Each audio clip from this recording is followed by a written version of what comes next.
So students, welcome to the physics by Arun sir. मैं Arun sir आप सभी का स्वागत करता हूं एक बार फिर से। 12th क्लास हमने स्टार्ट की है। मैंने इंट्रोडक्टरी लेक्चर दिया था, सिलेबस के बारे में सब कुछ बताया था आप लोगों को। आई होप आप सभी ने वो सिलेबस अच्छी तरह से याद कर लिया होगा, है ना। मैंने बताया था उसके पीछे की साइकोलॉजी भी आपको। तो आज हम स्टार्ट करने जा रहे हैं हमारा इसका दूसरा लेक्चर, है ना। स्टार्ट करने जा रहे हैं एक्चुअली 12th क्लास आज, ठीक है। तो बी एक्साइटेड, बी क्यूरियस, है ना। जितना ज़्यादा आपके मन में इच्छा होगी कुछ जानने की, उतना ही ज़्यादा आप लोग समझेंगे, ठीक है। बहुत ही इंटरेस्टिंग है 12th क्लास। 11th से भी ज़्यादा इंटरेस्टिंग 12th क्लास होती है ना। 12th क्लास में आप बहुत बहुत बड़ी बड़ी चीज़ों के बेसिक्स समझते हैं, है ना। तो स्टार्टिंग जो है वो हमारा जो फर्स्ट 2 चैप्टर्स जो हमने बताया था, electrostatic 1, electrostatic 2, electric charges and fields and electric potential and capacitor. I hope आपको नाम याद होंगे, ठीक है ना। तो इन दोनों चैप्टर्स के बारे में हमें बहुत अच्छी तरह से समझना है, बहुत अच्छी तरह से इन चैप्टर्स को कंप्लीट करना है, ठीक है। तो जो फर्स्ट चैप्टर हमारे पास है इलेक्ट्रिक चार्जेस एंड फील्ड्स, और जो सेकंड चैप्टर हमारे पास है इलेक्ट्रिक पोटेंशियल एंड कैपेसिटर, इनको समझने से पहले हमको एक चीज़ के बारे में समझना होगा, है ना, जिसको हम बोलते हैं चार्ज। इलेक्ट्रिक चार्ज क्या होता है, ठीक है। तो जैसे मैंने बताया था 11th क्लास में मास होती है प्रॉपर्टी ऑफ अ बॉडी, ऐसे ही 12th क्लास में जिसके ऊपर आपको कंसंट्रेट करना है वो है चार्ज, ठीक है। पूरी 12th क्लास इसी के अराउंड आपकी घूमती रहेगी। आपको थोड़ा सा कंसंट्रेशन के साथ इसको समझना है कि भाई चार्ज क्या होता है ना। मेरा कम से कम 1 या 2 लेक्चर में आपको यही समझाने का मकसद होगा कि what is charge, what is the types of charge, what is the charging of body, what are the methods of charging, what are the properties of charge, कितनी प्रॉपर्टीज होती हैं इसकी, क्या क्या काम आते हैं ये सब। तो ये सब में मेरा मकसद रहेगा कि मैं आपको समझाऊं और बताऊं इन 2 लेक्चर्स में, ठीक है। तो ये 2 लेक्चर्स जो भी पढ़ेगा उसको चार्ज के बारे में एटलीस्ट सब कुछ पता होगा, अच्छी तरह से पता होगा, है ना। और आई थिंक वो चार्ज के बारे में इधर उधर गोती नहीं खाएगा कभी भी।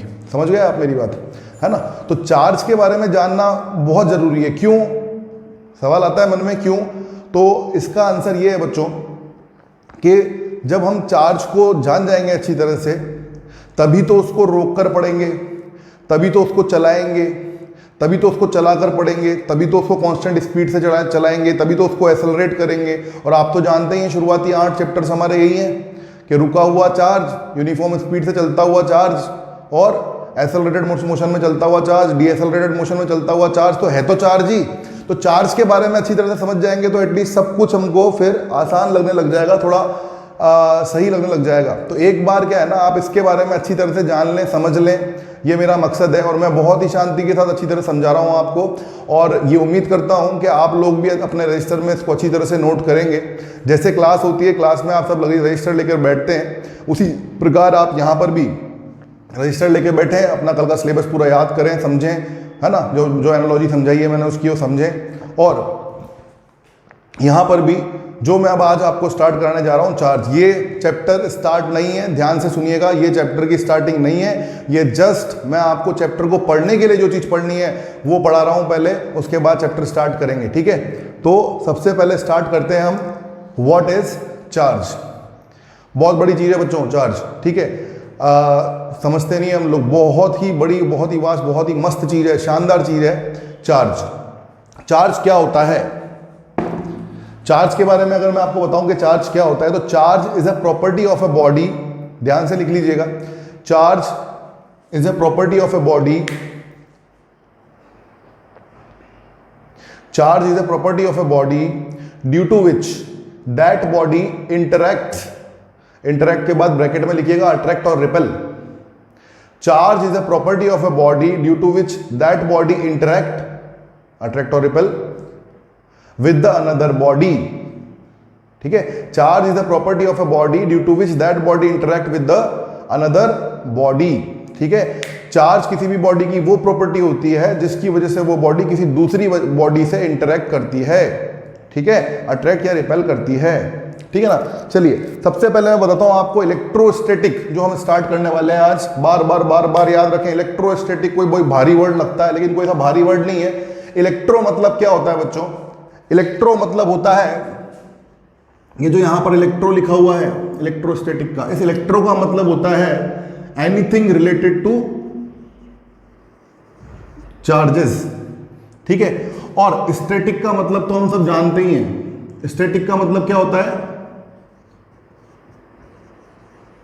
At rest.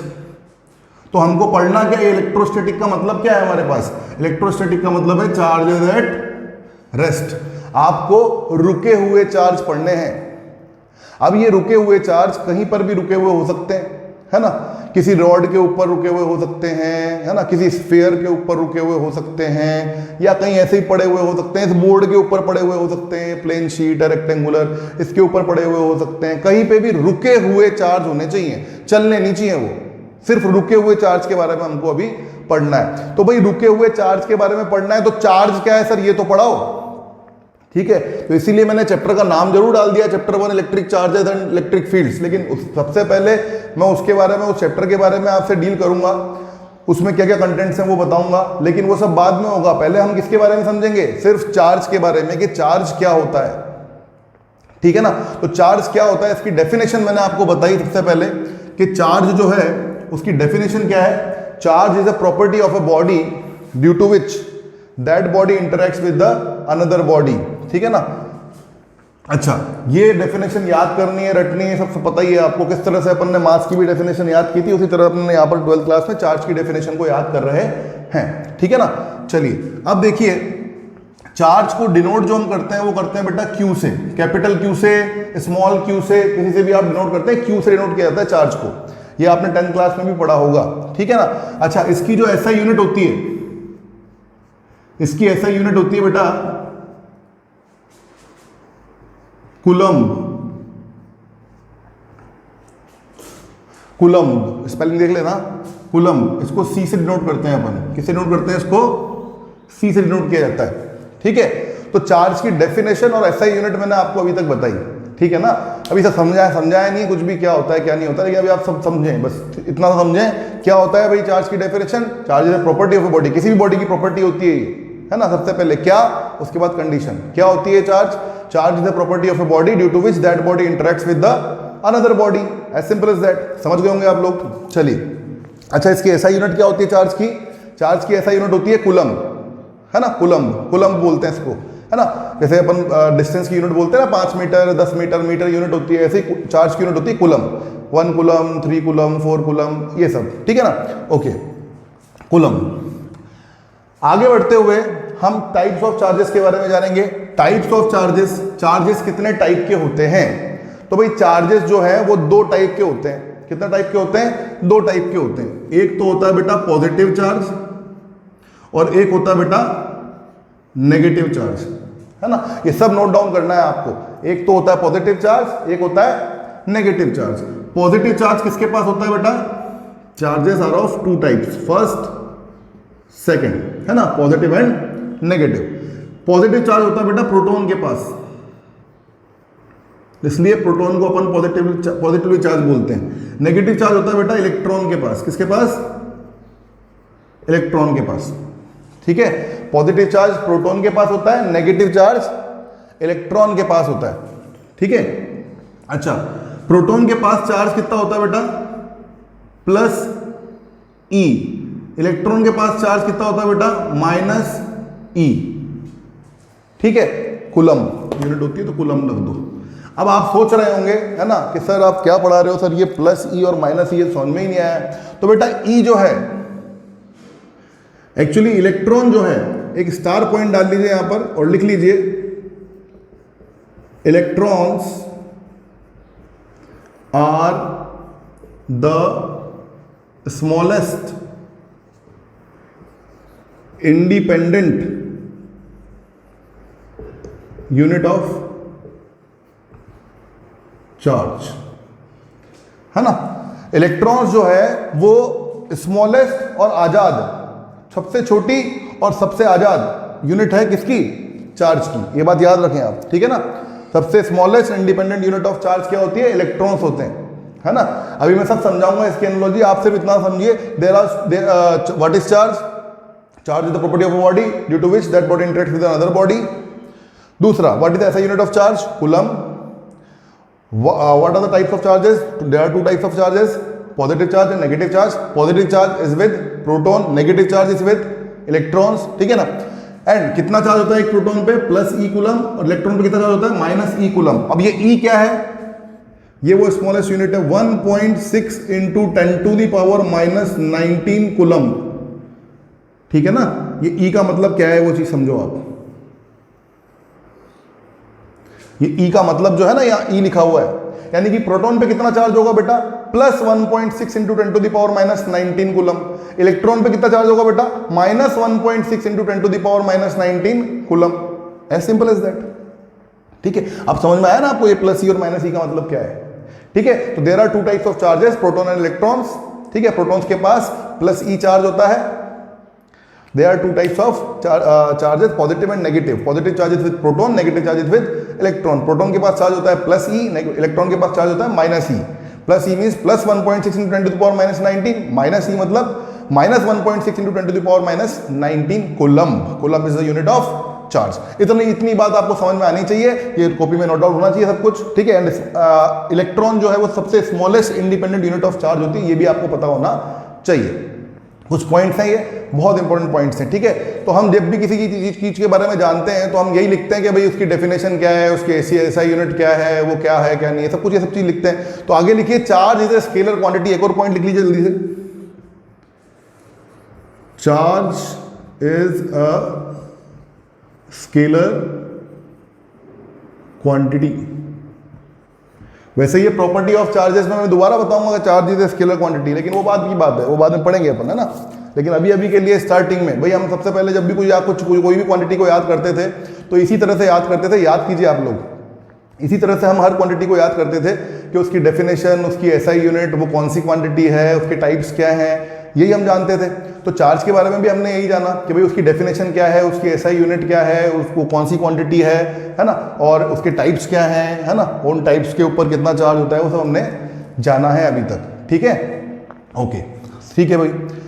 तो ऐसा कभी मत सोचना कि प्रोटॉन के ऊपर 1 कूलम चार्ज है। प्रोटॉन के ऊपर 1 कूलम चार्ज नहीं है। Positive charge and negative charge. Positive charge होता है प्रोटॉन के पास, नेगेटिव चार्ज होता है इलेक्ट्रॉन के पास। प्रोटॉन के पास कितना चार्ज होता है? 1 कूलम नहीं, plus 1.6 into 10⁻⁻19 coulomb charge proton के पास होता है, और minus 1.6 into 10⁻⁻19 coulomb charge electron के पास होता है। इतनी सी बात आप दिमाग में बिठा लीजिए, याद कर लीजिए, समझ लीजिए इसको, ठीक है। मेरे ख्याल से इतना समझ में आया होगा आपको, पक्का?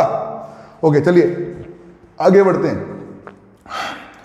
आगे देखिए, अब आप सोच रहे होंगे सर ये तो आपने हमको बता तो दिया, रटवा तो दिया कि हाँ भाई पॉजिटिव चार्ज प्रोटॉन के पास होता है, नेगेटिव चार्ज इलेक्ट्रॉन के पास होता है, पर सर ये कहाँ से आया, कैसे आया? दिमाग में तो जब भी बैठेगा ना, भाई समझना है ना, हमको रटना ही थोड़ी सिर्फ, तो हमको रटना भी है प्लस समझना भी है, दोनों ही चीज़ें जरूरी है ना। तो भाई ये जो चीज़ है मैं बोल रहा हूँ आपको, ये जो चीज़ें मैंने आपको याद करवाई हैं वो क्या है? कन्वेंशन है। कन्वेंशन मतलब आप समझते हैं, कन्वेंशन ये चीज़ कन्वेंशन है ना। कन्वेंशन का मतलब क्या होता है? जो कन्वे किया हुआ होता है ना, मतलब जो हमारे बुजुर्गों ने पास आउट कर दिया हमको और हम पढ़े जा रहे हैं, ठीक है ना। तो कन्वे किया हुआ मतलब पास किया हुआ, ऐसा वो वाली नॉलेज है हमारे पास। ये उन्होंने रिसर्च की और हमको पास कर दी, तो हमको ढोना पड़ रहा है बोझा उनका, वो वाली बात है ना। लेकिन बहुत अच्छी चीज़ है बेटा, ऐसा नहीं बोलते। देखो, तो उन्होंने हमें बताया कि भाई प्रोटॉन के पास पॉजिटिव चार्ज मान लो, इलेक्ट्रॉन के पास नेगेटिव चार्ज मान लो, और सारी की सारी इन्वेंशन उसके बाद इन्हीं चीज़ों को मानते हुए हुई। लेकिन ऐसा ज़रूरी नहीं है, हम ये भी मान सकते थे कि इलेक्ट्रॉन्स के पास पॉजिटिव चार्ज है और प्रोटॉन्स के पास नेगेटिव चार्ज है, ये भी हम मान सकते थे, है ना। लेकिन शुरुआत में जो माना गया वही चलता आ रहा है, ठीक है। तो इसी का एक प्रूफ है हमारे पास, प्रूफ ऑफ कन्वेंशन जिसको बोला जाता है। ये हालांकि इतना इंपॉर्टेंट नहीं है, लेकिन आपकी समझ बढ़ाने के लिए बहुत इंपॉर्टेंट है। तो आपकी समझ बढ़ जाए इसलिए मैं इस प्रूफ को आपको करके बता रहा हूं, ध्यान से समझिएगा इस चीज को, है ना। हमने अभी तक चार्ज के बारे में जाना है, चार्ज की डेफिनेशन, चार्ज का नोटेशन, चार्ज के एसआई यूनिट, चार्ज के टाइप्स, और ये 2 पॉइंट्स हैं कि electron is the smallest independent unit of charge, और प्रोटॉन इलेक्ट्रॉन के ऊपर कितना चार्ज होता है, और चार्ज इज स्केलर क्वांटिटी। ये कुछ पॉइंट्स चार्ज के बारे में, और हमने डेफिनेशन एसआई यूनिट वगैरह याद की अभी तक चार्ज की। अब हम पढ़ने जा रहे हैं प्रूफ ऑफ कन्वेंशन कि आपने जो बोला कि पॉजिटिव चार्ज प्रोटॉन के पास होता है, नेगेटिव चार्ज इलेक्ट्रॉन के पास होता है, ऐसा क्यों, ऐसा ही क्यों, है ना। तो वो चीज़ हम पढ़ने वाले हैं। तो मैं जरा सा इसको रब करूंगा और उसके बाद फिर आपको समझाता हूँ, ठीक है। देखिए जल्दी जल्दी, नोट कर लीजिएगा ये सब चीजें, है ना, पॉज करके पहले। ओके,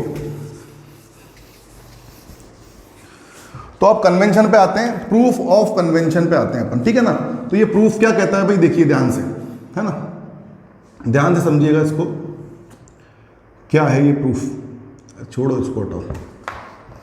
देखो क्या कहता है ये प्रूफ हमसे, हम कोई भी एक एटम लेते हैं बच्चों, है ना, आपकी मर्जी वो एटम आप ले लीजिए, है ना, कोई भी एक एटम हम लेते हैं और उस एटम पर हम ये देखते हैं कि उस एटम के ऊपर कितना चार्ज है, ठीक है, कितना चार्ज उस एटम के ऊपर है।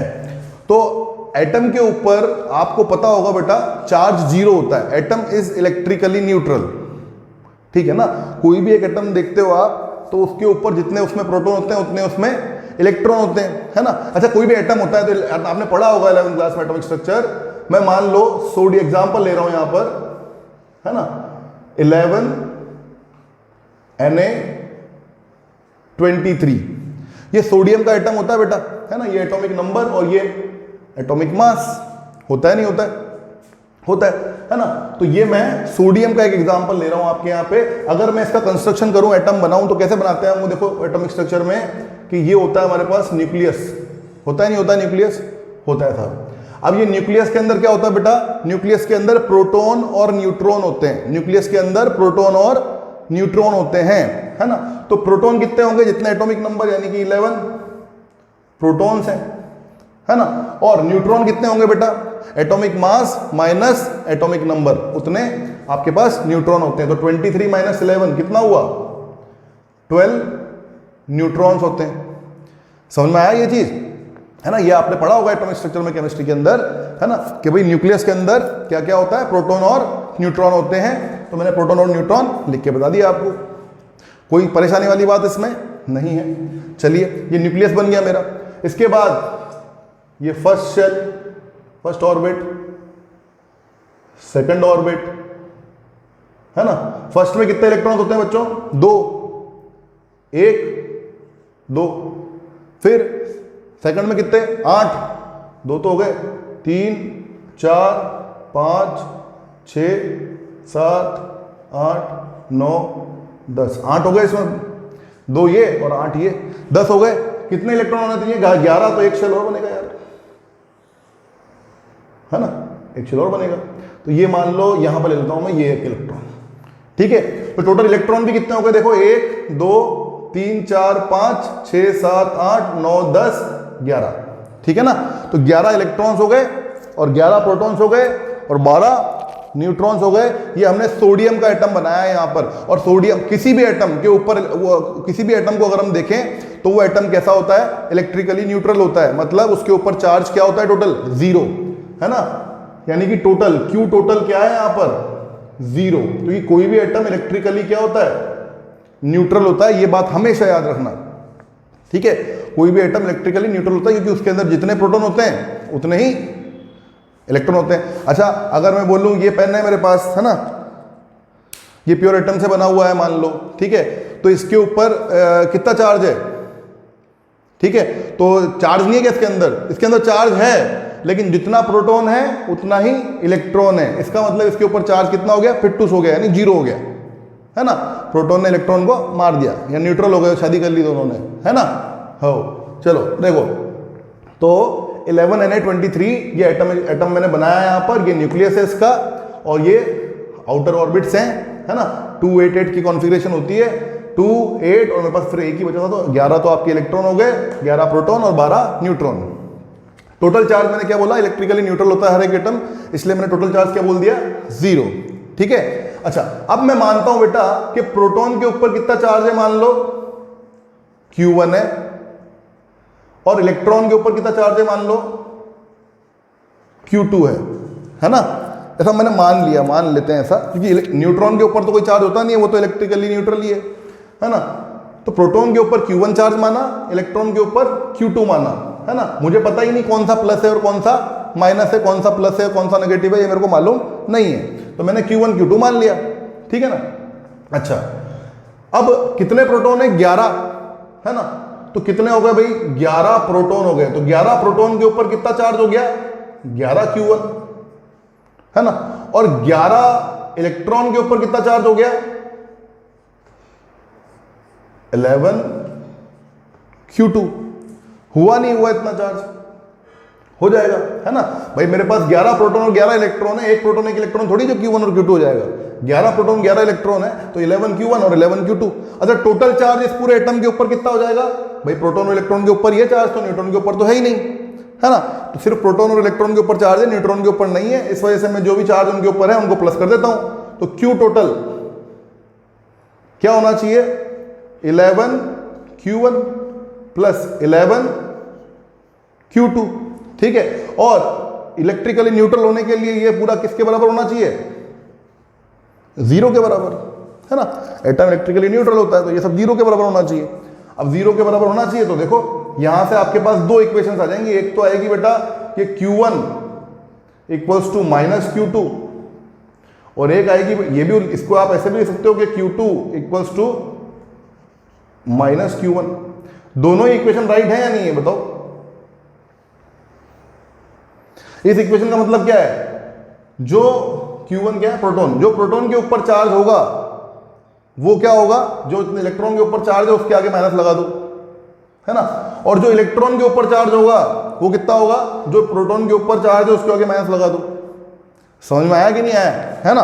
मतलब हम किसी को भी इस वक्त हम किसी को भी क्या मान सकते हैं, हम किसी भी चीज को इस वक्त पॉजिटिव या नेगेटिव मान सकते थे, है ना भाई। हमें तो एटम को इलेक्ट्रिकली न्यूट्रल करना था। अल्टीमेटली हमारा एम क्या है, हमारा एम तो यह है कि हमें इलेक्ट्रिकली न्यूट्रल करना है एटम को। और जब हमारे एटम को हमको इलेक्ट्रिकली न्यूट्रल करना है तो हम किसी को भी पॉजिटिव और किसी को भी नेगेटिव मान सकते थे, है ना। लेकिन वहां पर जब हमारे जो साइंटिस्ट थे पहले वाले, उन्होंने क्या माना, उन्होंने ये कंसीडर किया कि भाई हम एक काम करते हैं, अब हम एक काम करते हैं, इलेक्ट्रॉन पे नेगेटिव मान लेते हैं और प्रोटॉन पे पॉजिटिव मान लेते हैं, है ना। क्योंकि आप याद करो रदरफोर्ड का मॉडल, रदरफोर्ड के मॉडल में जो उसको सेंटर दिखा था न्यूक्लियस, वो लार्ज पॉजिटिवली चार्ज दिखा था, बाकी सब खाली दिखा था, है ना। तो पॉजिटिवली चार्ज सेंटर दिखा था, इसका मतलब बीच में क्या है, पॉजिटिव होगा।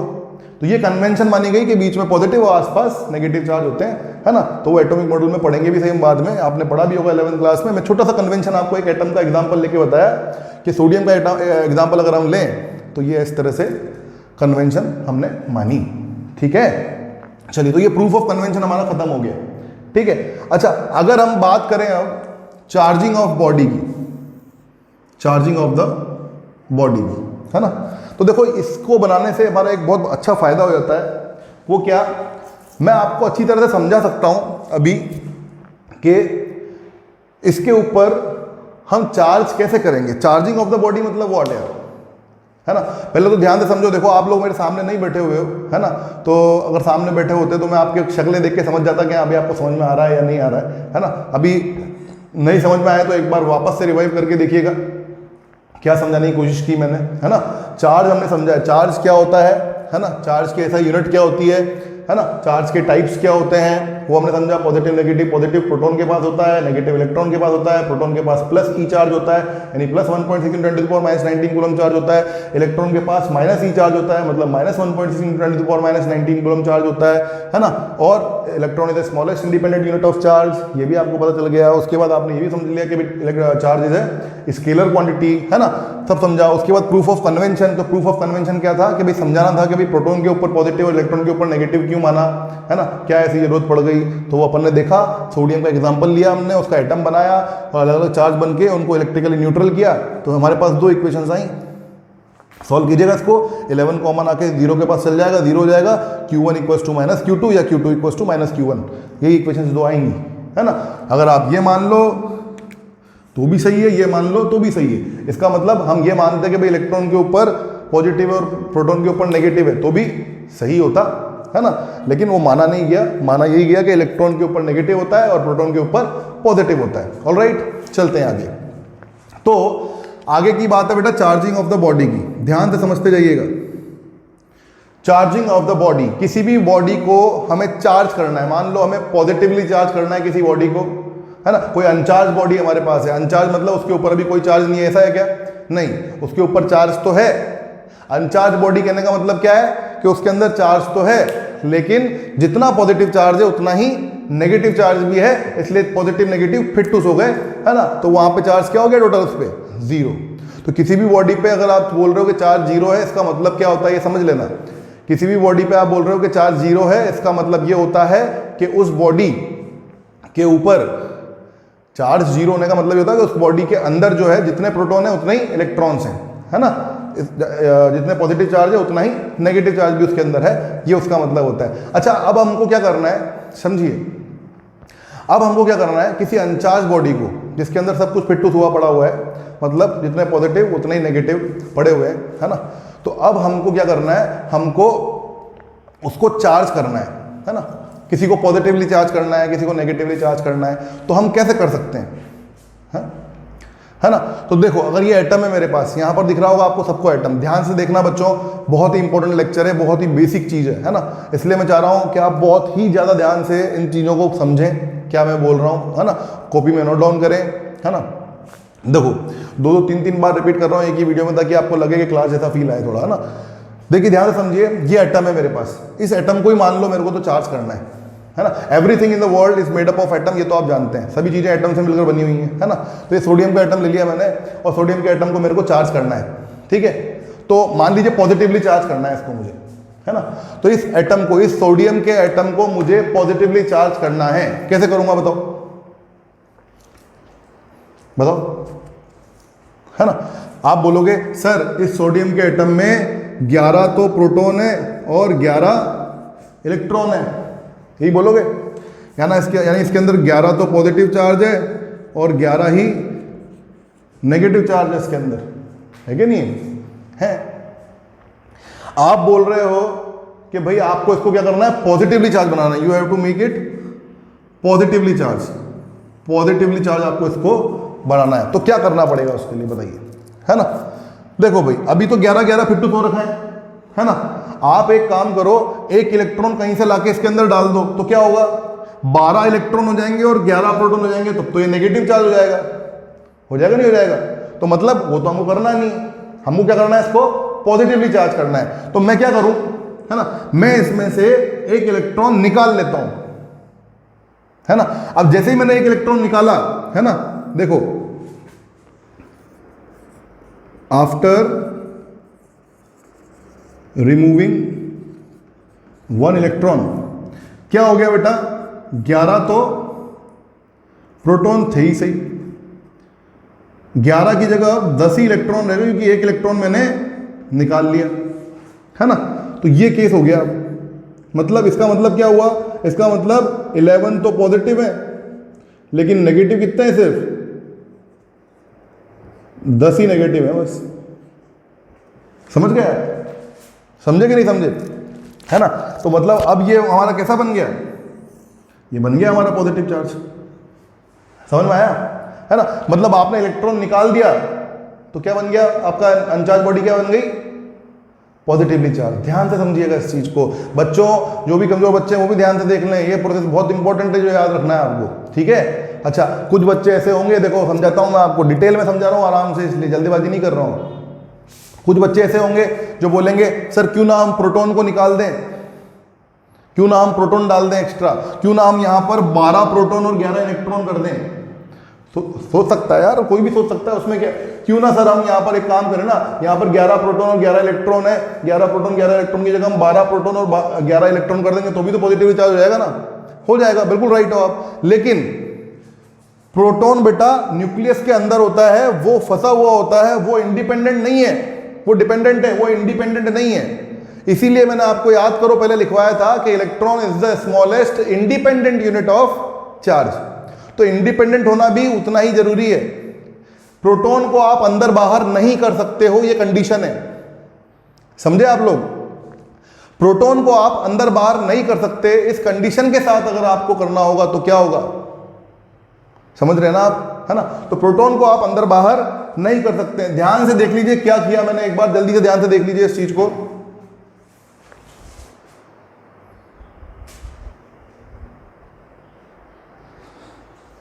ठीक है ना, ध्यान से देख लीजिए क्या किया मैंने इलेक्ट्रॉन को रिमूव किया है। इस इलेक्ट्रॉन को मैं अगर यहां से रिमूव कर दूंगा बाहर, ये एक आउटर शेल में पड़ा हुआ इलेक्ट्रॉन है, इसको मैं यहां से रिमूव कर दूंगा तो ये पूरा का पूरा सोडियम क्या बन जाएगा, Na+ आयन बन जाएगा, याद है ना।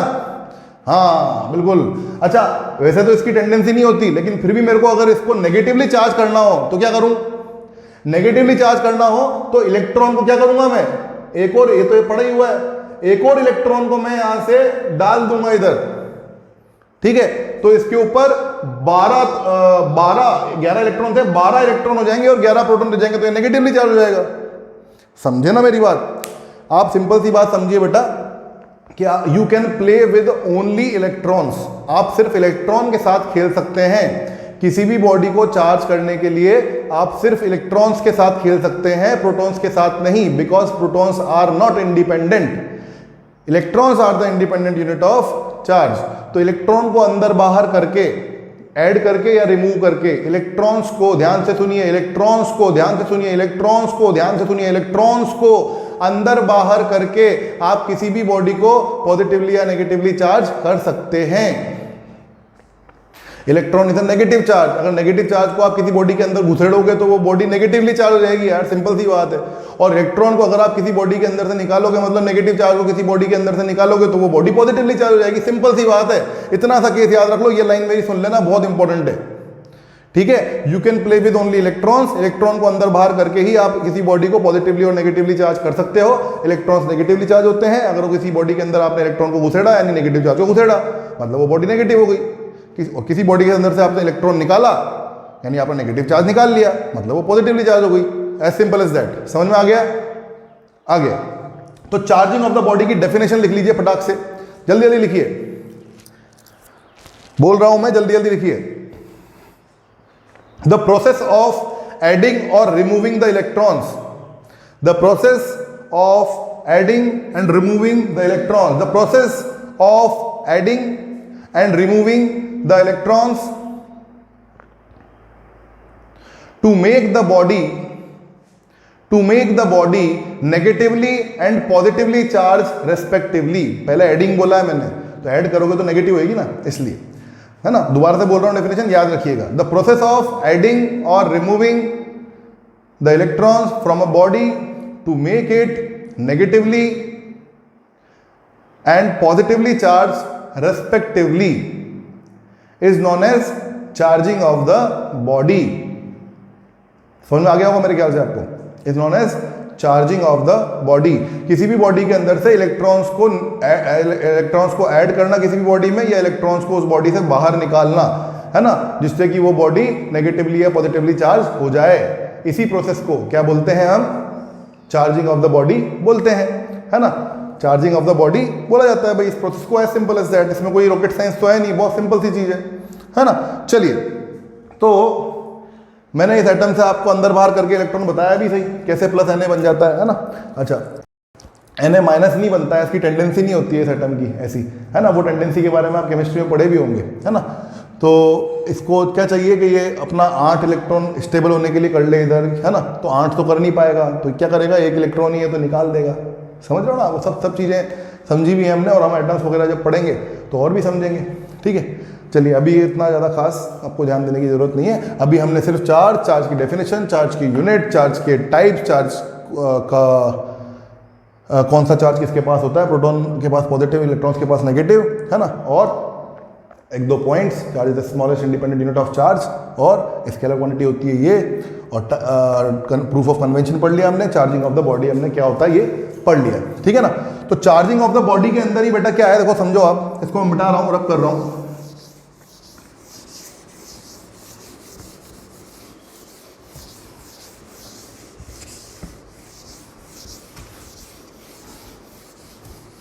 देखिए, इतना आपने समझा। अब आगे 1-2 चीजें और मैं आपको समझाऊंगा, जल्दी जल्दी समझिएगा, है ना। अब हम पढ़ रहे हैं बेटा मेथड्स ऑफ चार्जिंग। क्या पढ़ रहे हैं हम, methods of charging,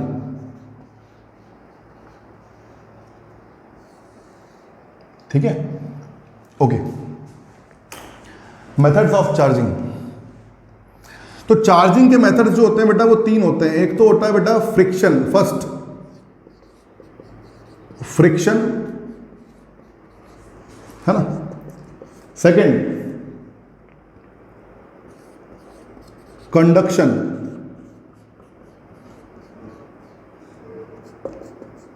third induction. ठीक है, फ्रिक्शन को हम रबिंग भी बोलते हैं, है ना, घिसना, रबिंग। ठीक है, तो ये भाई क्या होता है, अब मान लो इस पेन को मेरे को बनाना है पॉजिटिवली चार्ज, तो आप क्या बोलोगे, जल्दी बोलो फटाक से, क्या करोगे आप? इस पेन को अगर मुझे पॉजिटिवली चार्ज करना है तो मैं इसमें इलेक्ट्रॉन डालूं कि निकालूं? इस पेन को मुझे पॉजिटिवली चार्ज करना है तो मैं इलेक्ट्रॉन डालूं कि निकालूं? यस, निकालूं आएगा बच्चों। ठीक है ना भाई, सीधी सी बात है, ये अनचार्ज बॉडी है। अभी अनचार्ज बॉडी को मैं के अंदर पॉजिटिव इलेक्ट्रॉन बराबर है ना, प्रोटॉन इलेक्ट्रॉन। अगर मैं इलेक्ट्रॉन को निकाल लूंगा तो प्रोटॉन ज़्यादा हो जाएंगे, मतलब पॉजिटिवली चार्ज हो जाएगी बॉडी।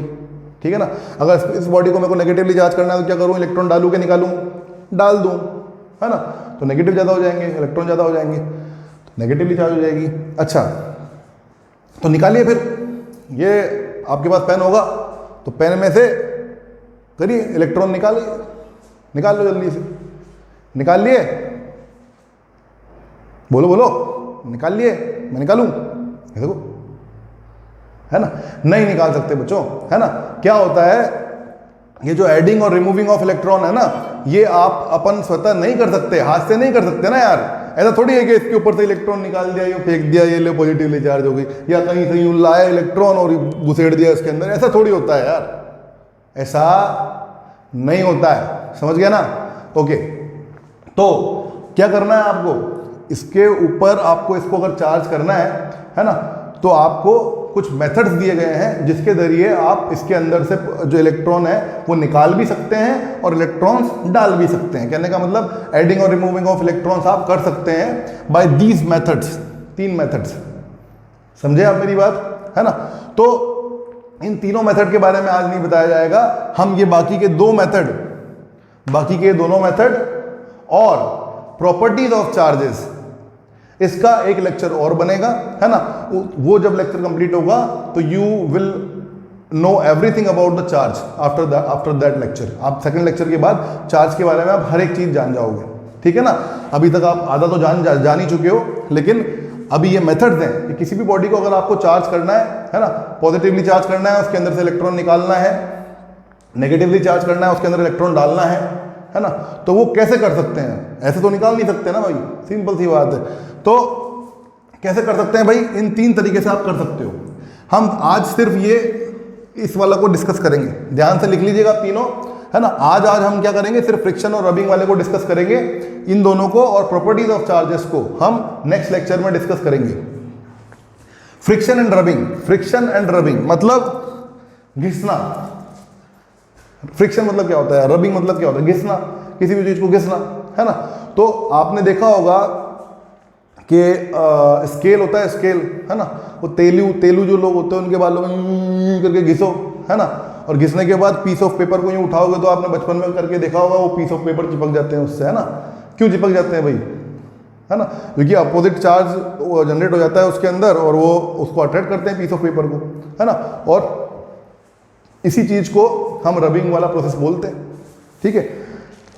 तो ये तो बहुत सिंपल सा मेथड हो गया, है ना। इसके अंदर आप ये नहीं जान सकते कि आप कौन सी बॉडी पे कौन सा चार्ज है, पॉजिटिव है, नेगेटिव है ना, ये नहीं जान सकते। लेकिन 2 पॉपुलर एग्जांपल्स हमारे पास हैं जिसके अंदर आप जान सकते हो। ये मेथड क्यों पढ़ा जाता है? सिर्फ उन पॉपुलर एग्जांपल्स की वजह से ही पढ़ा जाता है। 1-2 बार IIT में और नीट में इसके क्वेश्चंस आ चुके हैं, इसलिए ध्यान से देखिएगा, है ना, मैं क्या बताने जा रहा हूँ। पूछा जा चुका है ये, मतलब, है ना, और सभी शीट्स में भी, एलन और रेजोनेंस वगैरह की शीट में भी ये मिल जाएगा आपको, इसलिए ध्यान से देखिएगा। ये फर्स्ट मेथड डिस्कस करने वाले हैं अपन, है ना, ये वाला मेथड जो है डिस्कस करने वाले हैं अपन, रबिंग और फ्रिक्शन वाला, ठीक है ना। ध्यान से समझिएगा बच्चों, है ना। इसमें है क्या,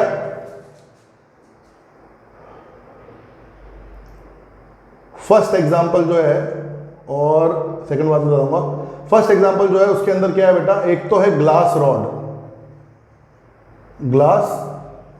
रॉड, ठीक है ना, और एक है आपके पास सिल्क क्लोथ, ठीक है ना। ग्लास रॉड और सिल्क क्लोथ, ग्लास की एक छड़ होती है, एक रॉड होती है ग्लास की, समझते हैं आप लोग। तो ग्लास की एक रॉड ये ऐसी रॉड होगी, ग्लास की होगी ये, है ना। तो ग्लास की रॉड और सिल्क क्लोथ है, रेशम का जो कपड़ा होता है ना, रेशम का रुमाल गले में डाल के, वो वाली बात है ना। तो सिल्क क्लोथ, रेशम का कपड़ा, सिल्क क्लोथ और ग्लास रॉड, ये एक एग्जांपल है बेटा, ध्यान रखना बस नाम, सिल्क क्लोथ और ग्लास रॉड। दूसरा इसका जो एग्जांपल है बेटा वो है, ध्यान रखिएगा, बाद में क्वेश्चन दूंगा एक अच्छा सा, बाद में सेकंड वाले जो लेक्चर होगा उसके अंदर क्वेश्चन दूंगा इसका बहुत अच्छा सा। अच्छा ध्यान से सुनिए। दूसरा एग्जांपल है बेटा एबोनाइट रॉड और वूल और फर, है ना। इसके क्वेश्चन आ चुके हैं बेटा, इसलिए मैं आपको ये सब करा रहा हूं, ध्यान से सुनिएगा। फर्स्ट एग्जांपल है व्हेन ए ग्लास रॉड, ये फ्रिक्शन वाला मेथड है। फ्रिक्शन वाला मेथड मतलब what is this method? Simple rubbing, है ना। Rubbing is known as friction method of charging, ठीक है ना, सिंपल सी बात है। तो ग्लास, और ऐसे हम पता नहीं कर सकते किस पे क्या आएगा, लेकिन ये दो पॉपुलर एग्जांपल्स हैं जिसमें आपको पता होता है किस पर क्या आएगा, इसलिए इन दो पॉपुलर एग्जांपल्स को आप ध्यान से समझ लीजिएगा, बैठा लीजिएगा अपने मन में। When glass rod is rubbed with silk cloth, जब ग्लास रॉड को सिल्क क्लोथ से रब करेंगे, जब ग्लास रॉड को सिल्क क्लोथ से रब किया जाएगा, जब ग्लास रॉड को सिल्क क्लोथ से रब किया जाएगा तो ग्लास रॉड पॉजिटिवली चार्ज हो जाएगी, ठीक है ना, और सिल्क क्लोथ नेगेटिवली चार्ज हो जाएगा, ठीक है। इसका ठीक उल्टा एबोनाइट रॉड और वूल या फर होता है। एबोनाइट रॉड मतलब प्लास्टिक की रॉड, यही ये प्लास्टिक है, प्लास्टिक की रॉड, ठीक है। और वूल या फर, वूल होता है बेटा ऊन, और फर तो आप जानते हो वो लड़कियां पहनती नहीं है करके, है ना, वही फर, वो वाला। तो वूल या फर से जब आप एबोनाइट रॉड को, प्लास्टिक की रॉड को घिसोगे, है ना, तो एबोनाइट रॉड हो जाएगी बेटा नेगेटिवली चार्ज, है ना, और वूल या फर हो जाएगा बेटा पॉजिटिवली चार्ज। ये समझ में आया होगा मेरे ख्याल से आपको, है ना, इसमें कोई दिक्कत वाली बात नहीं। अच्छा, लेकिन इसमें समझने वाली बात क्या है फिर? इसमें समझने वाली बात यह है कि ग्लास रॉड को सिल्क क्लोथ से जब मैंने रब कराया, ठीक है, ग्लास रॉड को सिल्क क्लोथ से जब मैंने रब कराया तो ग्लास रॉड पॉजिटिव हो गई और सिल्क क्लोथ नेगेटिव हो गया। एक बात याद रखिएगा कि जब भी ग्लास रॉड को आपने सिल्क क्लोथ से रब कराया तो सिल्क का कपड़ा भारी हो गया, है ना। जब भी आपने ग्लास रॉड को सिल्क क्लोथ से रब कराया तो सिल्क का कपड़ा जो है, रेशम का जो कपड़ा है, वो भारी हो गया। अच्छा, इसका क्या मतलब है सर? इसका मतलब ये है बेटा कि देखो ग्लास रॉड पॉजिटिवली चार्ज हो गई, मतलब क्या हुआ होगा, ग्लास रॉड से इलेक्ट्रॉन निकल गए होंगे, जब भी तो वो पॉजिटिवली चार्ज हुई होगी। अच्छा, सिल्क क्लोथ नेगेटिवली चार्ज कैसे हो गया? घिसने के बाद जो ग्लास रॉड से इलेक्ट्रॉन निकले हैं वो कहाँ आ गए होंगे? सिल्क क्लोथ के ऊपर आ गए होंगे, इसलिए इलेक्ट्रॉन जब किसी के ऊपर आ गए तो वो चीज़ भारी होगी ना यार।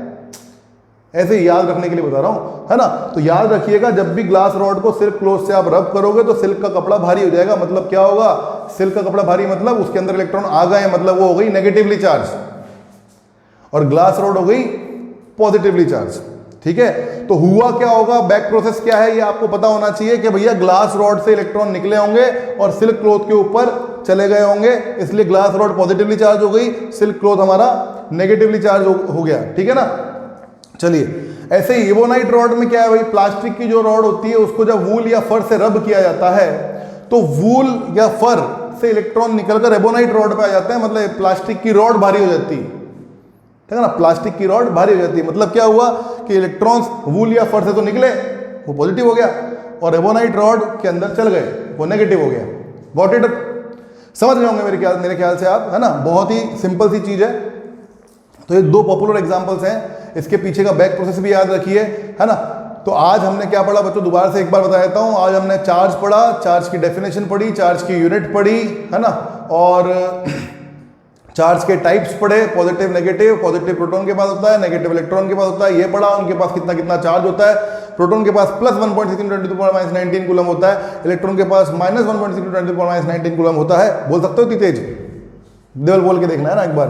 चलो तो ये पढ़ा, उसके बाद फिर charge, electron is smallest independent unit of charge होता है, ये पढ़ा है ना। उसके बाद फिर भाई स्केलर क्वांटिटी होती है चार्ज, ये पढ़ा। उसके बाद भाई हमने बढ़ा दिया। उसके बाद हमने भाई प्रूफ ऑफ कन्वेंशन पढ़ा। प्रूफ ऑफ कन्वेंशन के बाद हमने चार्जिंग ऑफ द बॉडी पढ़ा, है ना।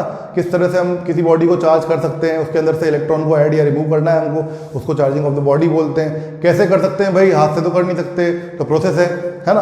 अच्छा, इलेक्ट्रॉन निकालोगे तो पॉजिटिवली चार्ज, डालोगे तो नेगेटिवली चार्ज, सिंपल सी बात है। प्रोसेस क्या क्या है, फ्रिक्शन, कंडक्शन, इंडक्शन, ध्यान रखिएगा। फ्रिक्शन, रबिंग, सिंपल रबिंग, मतलब इसमें पता नहीं चलता है किस पे क्या चार्ज आएगा, लेकिन दो पॉपुलर एग्जांपल हमने पढ़े, ग्लास रॉड, सिल्क क्लॉथ, और एबोनाइट रॉड और वूल या फर। तो इनसे हमें, इनकी हेल्प से हम समझ सकते हैं glass rod positive, silk cloth negative, ebonite rod negative, wool या फर पॉजिटिवली चार्ज हो जाता है। इसके ऊपर क्वेश्चंस भी आएंगे, कल करेंगे, है ना। और देखेंगे अगले लेक्चर में कि भाई क्या क्या क्वेश्चंस इन पे बन सकते हैं, है ना। और ये दो मेथड्स पढ़ेंगे, कंडक्शन और इंडक्शन, और प्रॉपर्टीज ऑफ चार्जेस पढ़ेंगे, है ना, कि like charge repel, unlike charge attract, है ना, charge always reside on to the surface of the conductor, और भी quantization of charge, additivity of charge, charge conservation, है ना। ये 5-7 पॉइंट्स हैं, है ना। तो 5-7 पॉइंट्स जो हैं वो बहुत इंपॉर्टेंट है ना, उनके ऊपर क्वेश्चंस बनते हैं सीधे सीधे। तो ये जो सब चीज़ें पढ़ रहे हैं हम, ये सब चीज़ें चैप्टर का स्टार्टिंग नहीं है, ये याद रखना। चैप्टर तो स्टार्ट होगा अभी बाद में, ये तो चैप्टर को पढ़ने के लिए जो पढ़ना है उसकी बात है। बेस आपका बना रहा हूँ मैं अभी, बहुत ध्यान से इन सब चीज़ों को समझिएगा। एक से दो बार इन लेक्चर्स को देखिएगा और अच्छी तरह से समझ के कॉपी में उतारिएगा, है ना। नोट्स अच्छी तरह प्रिपेयर कीजिएगा, लाइक एंड कमेंट कीजिएगा। Thank you very much.